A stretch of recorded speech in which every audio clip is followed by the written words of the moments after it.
రైతులకు యూరియానే కాదు విత్తనాలను అందించడంలోనూ రేవంత్ సర్కార్ ఘోరంగా విఫలమైంది.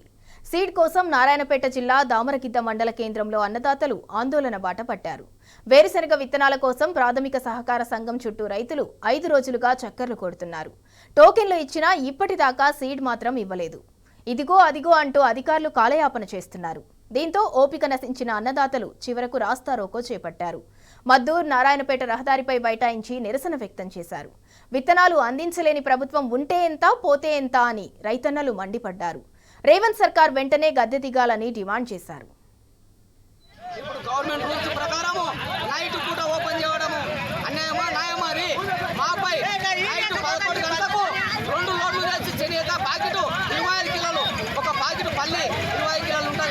మొత్తం ఒక్కొక్క ఫ్లోర్లో 200 లోడ్ చేసుకొని కింద మీద పడడం కూడా అంత చేసి చూసినాం మేము.